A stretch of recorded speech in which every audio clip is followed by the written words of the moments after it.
évidence, je pense que les tenants du néocolonialisme, les dirigeants français et leurs ahuris services de renseignement français, membres de la DGSI ou de la DGSE, ainsi que leurs caniches à la tête de nos États, j'ai une forte pensée pour le président Patrice Talon, dont je sais, de sources sûres, qu'il a fortement comploté avec les autorités françaises pour que je puisse être arrêté.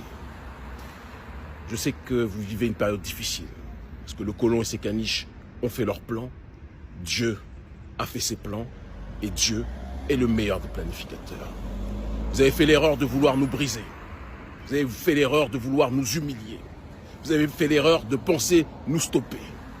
Mais la mission que nous portons est une mission qui traverse les générations. C'est une mission dans l'optique de l'autodétermination. C'est une mission qui vise à honorer nos ancêtres méritants. C'est une mission qui vise à libérer notre population sur le continent africain et dans la diaspora. J'ai en souvenir le message d'un policier, le discours et les propos d'un policier lorsque j'étais arrêté avec le bras tordu, à une arrestation violente, qui me disait: alors, monsieur Seba, c'est vous qui voulez être le président du Bénin? Pour qui vous prenez-vous? Vous pensez que vous pouvez faire mieux que Patrice Talon? Et je lui ai répondu: depuis quand un membre de la DGSI se préoccupe du sort du président actuel du Bénin, à moins que le président actuel du Bénin soit votre collègue? Vous comprenez de quoi je parle?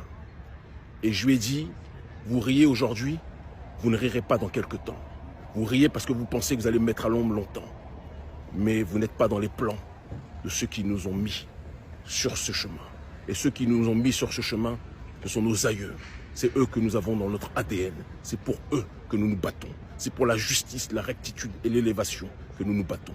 Je suis un Béninois de la lignée, de la descendance politique des Béansins. Et notre peuple en Afrique, dans les territoires d'outre-mer, en Guadeloupe, en Martinique, en Guyane, en Kanaki, à La Réunion, notre peuple qui souffre, partout où il est installé. Nous allons nous battre, à Haïti aussi. Nous allons nous battre pour le libérer. Nations Unies derrière, vous voyez, un petit discours va être prononcé et vous allez vous en souvenir toute votre vie. Rendez-vous est pris.